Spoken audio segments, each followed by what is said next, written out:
Hi guys, how are you? Welcome to period number 3, 8th class, subject Physical Science, chapter 4. Chapter 4. So, 5 minutes we'll recap the previous class what we have studied. Let me write on the board. Force. A push or pull. We studied this. Next, types of forces. Based on the interacting objects, how many types of forces are there? Force is classified basically into two main types: contact force.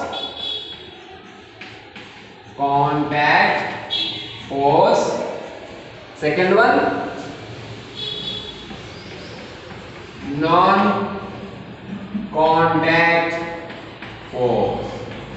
Okay, these things we studied. Then contact force, again 4 types.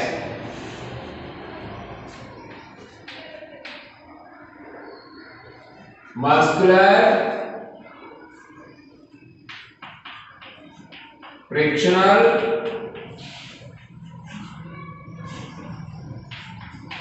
normal, tension. Muscular force, contact force again classified into another 4 types. Those are muscular force, frictional force, normal force and tension force. Yesterday, previous class we discussed these parts, and now come to the point. First type of contact force, muscular force. The force exerted by muscles, even muscles of humans or muscles of animals, to push or pull an object is called muscular force. Example from our daily life, so many examples you can get, no need to by heart, because science we need to learn by understanding and observing. We need to observe in our surroundings what is happening related to a particular topic. For example, muscular force. By using our muscles, what do you do generally? Taking a pen from our pocket and keeping the pen in our pocket and lifting up the things and putting the things on the bench or ground or cupboard, whatever it may be, and writing, brushing. So many examples. You can imagine. How can you do the things in your daily life with the help of your muscles? All the examples come under muscular force. And the second one, frictional force. What is the frictional force? You see, I am taking one book. See, I have a book, right? See, I have a book. Now, I am keeping the book on the table. What I have kept the book on the table. Now I am trying to push the book. With the help of my hand, muscle. See here. After covering a certain distance, the book comes to a stop. Is there any force obstructing the motion of an object? Yes, the force which obstructs, which tries to stop the motion of an object or which reduces the speed of an object when one object is moving over the surface of another object is called frictional force. The force which obstructs the motion of an object over the surface of another object is called frictional force. Frictional force comes to play when one surface moves over the under the surface of an object. Next, so many examples you can get for frictional force. So many examples you can get. When the vehicles move on the road, definitely the frictional force occurs between the surface of the road and the surface of the tires of vehicles. So that we need to apply the power of engine, the energy of engine always works on the vehicle to move on the particular road or a surface against the frictional force. When the applied force is more, when the force applied by the engine to move the vehicle with a certain speed is more than the frictional force, definitely the object moves. See here, when I try to move, see, I have taken a duster on the table. When I try to push the object continuously, the object comes to motion and the motion continues. The motion of the object continues until you stop applying force on it. When you stop applying force on it, the surface of the bench, and the surface of the duster comes to a contact, then there is an occurrence of frictional force. Coming to the third one, normal force. Normal. Imagine that in the place of the bench there is a thermocol sheet. It has a strong base, right? For example, if it is a thermocol sheet, if you sit on it, what happens? It can't bear your weight. Definitely it can be broken. You may fall to the ground. The same way, normal force is the force exerted by any solid surface. How do we stand on the ground? You see that one? The ground is applying force in normal direction, vertically upwards, so that the objects can stand on a particular solid surface. So this is called normal force. The force exerted by a solid surface in the direction of normal, then the force is called normal force. So that, see, the book is there on the bench. See here, if I try to keep the book in the air, definitely it falls to the ground. Why? Because there is no normal support. So we can consider as normal force is nothing but supporting force. Exerted. Exerted means applied. Exerted by a solid surface. And the fourth one is tension force. What is the tension force? The tightness of a string or a rope is called tension force. See here, this is a spring balance. See a spring balance. What is the use of the spring balance? Spring balance is used to measure the applied force. See here, it has a hook. So when you hang any particular objects to it,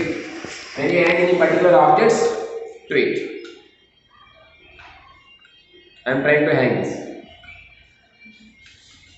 See here. Now it is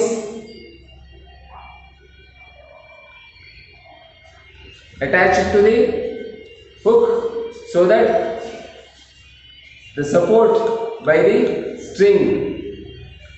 support of the string, it never falls to the ground. So generally, tension force we use, the fan we hang and the things we hang on the wall with the help of this tension force. The tightness of a string or a rope is called tension force. So many examples you can get from your day to day, like there is no unique example.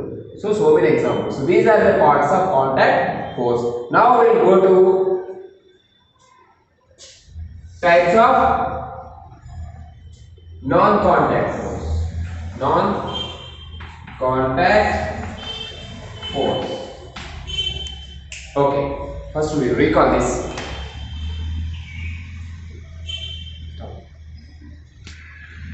Definitely it falls to the ground. Why? Because there is no normal support. So we can consider as normal force is nothing but supporting force. Exerted means applied. Exerted by a solid surface. And the fourth one is tension force. What is the tension force? The tightness of a string or a rope is called tension force. See here, this is a spring balance. This is a spring balance. See, a spring balance. What is the use of the spring balance? Spring balance is used to measure the applied force. Spring balance is used to measure the applied force. See here, it has a hook. So when you hang any particular objects to it, when you hang any particular objects to it, I am trying to hang this. See here. Now it is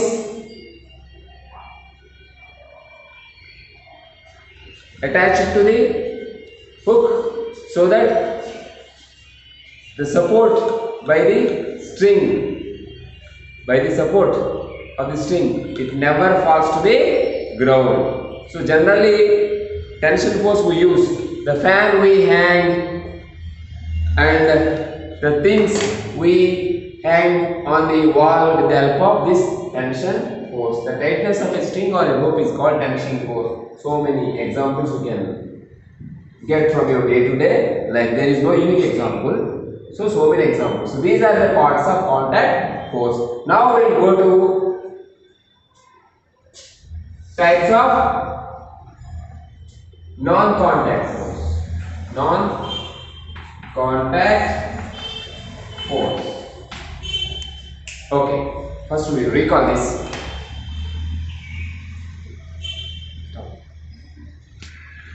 A duster on the table. When I try to push the object continuously, the object comes to motion and the motion continues. The motion of the object continues until you stop applying force on it. When you stop applying force on it, the surface of the bench, and the surface of the duster comes to a contact, then there is an occurrence of frictional force. Coming to the third one, normal force. Normal. Imagine that in the place of the base there is a thermocol sheet. It has a strong base, right? For example, if it is a thermocol sheet, if you sit on it, what happens? It can't bear your weight. Definitely it can be broken. You may fall to the ground. In the same way, normal force is the force exerted by any solid surface. How do we stand on the ground? You see that one? The ground is applying force in normal direction, vertically upwards, so that the objects can stand on a particular solid surface. So this is called normal force. The force exerted by a solid surface in the direction of normal, then the force is called normal force. So that, see, the book is there on the bench. See here, if I keep the book, if I try to keep the book in the air, definitely it falls to the ground. It falls to the ground. Why? Because there is no normal support. There is no support. So we can consider as normal force is nothing but supporting force. Except exerted. Exerted means applied. Exerted by a solid surface. And the fourth one is tension force. What is the tension force? The tightness of a string or a rope is called tension force. See here, this is a spring balance. This is a spring balance. See, a spring balance. What is the use of the spring balance? Spring balance is used to measure the applied force. Spring balance is used to measure the applied force. See here, it has a hook. So when you hang any particular objects to it,